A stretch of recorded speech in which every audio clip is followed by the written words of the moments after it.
guys, I'm back finally. I know it's been a long time since I've made a video, and this video is going to be a little bit of a different quality, as you can probably tell, because I'm videotaping from my iPad, and I've been fortunate enough to be able to buy an iPad, so that's what I'm going to be recording on right now. Basically where I've been, as you can probably tell from my background, I'm in a new location, so I've been busy moving different houses. Before I moved, my camera was acting up a little bit, so I would just have a lot of difficulty uploading videos because my camera was acting stupid.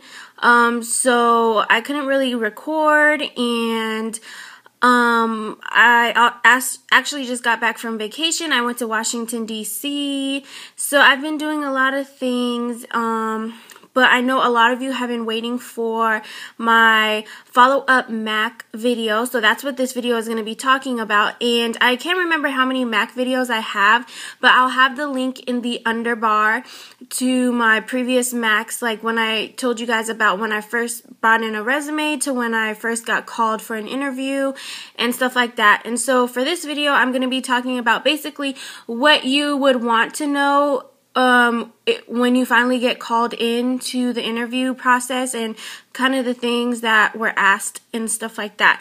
And then later on, if I have time, I don't know how this works. I don't know how long you can record.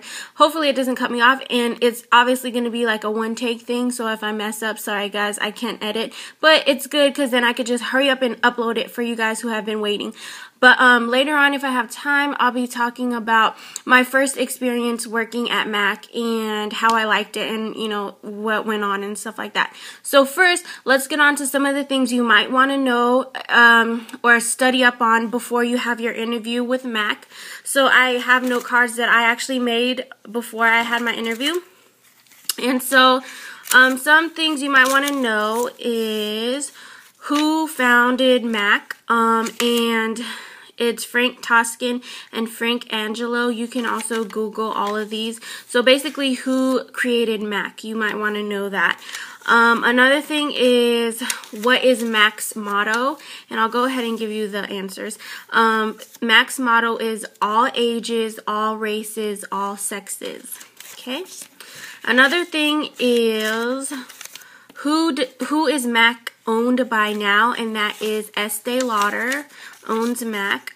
Another good question is, why do you want to work for Mac? So obviously, you know, you have to come up with your own reasons.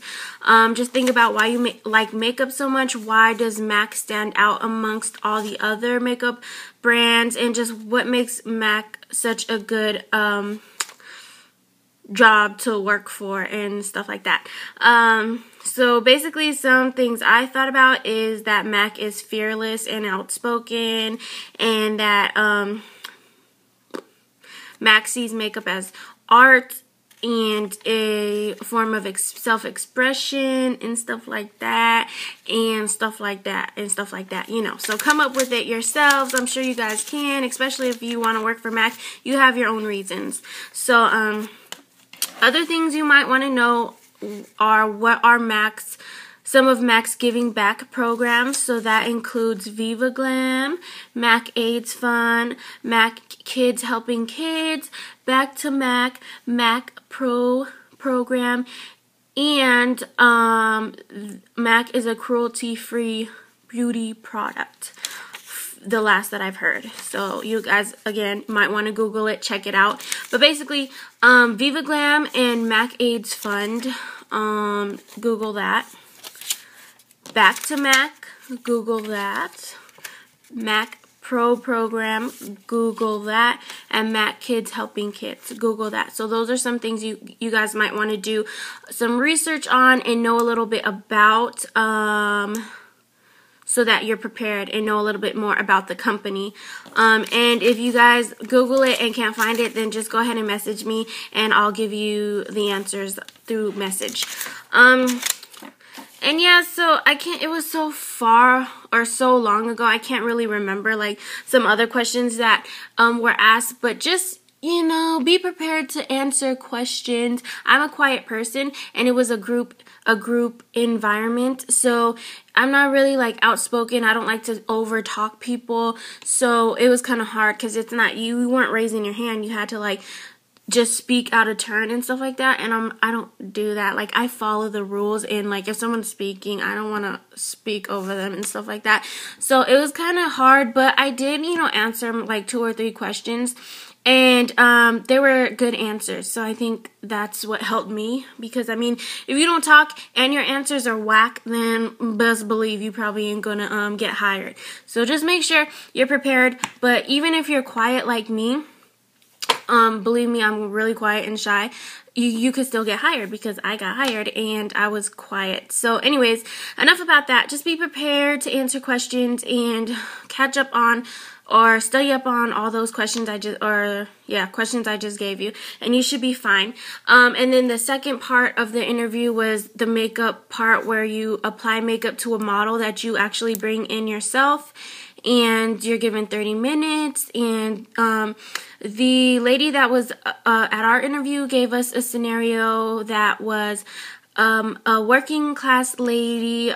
She wears a little bit of makeup, but she was going to go out that night and wanted to wear a more dramatic makeup. So she's not really new to makeup, but she's just used to wearing the same old makeup.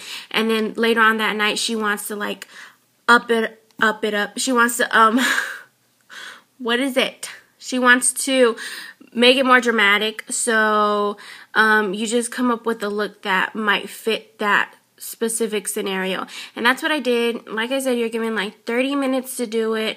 And yeah, and then after that, she told us who got hired and who didn't in a different room.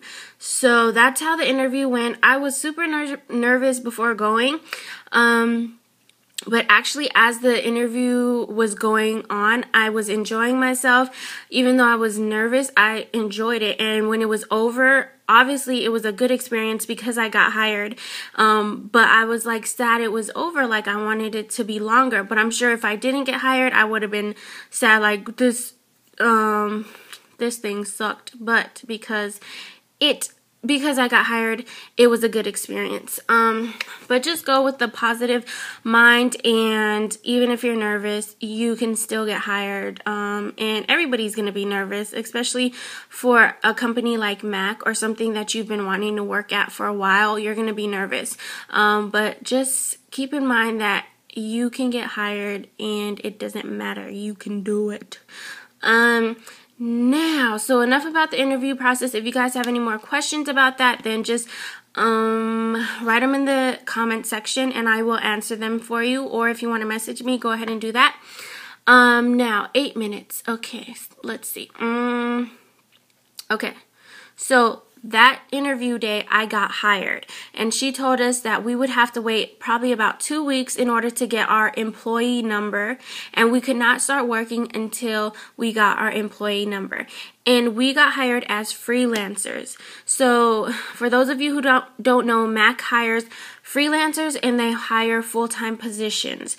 So if you're going to an interview, make sure you know what it's for. It could be just for freelancing, it could be just for a full-time position, or it could be for both. So make sure you ask. I wasn't really picky. I was open for a freelance job. I was open for a full-time position. That it just so happened that it was open for freelancing.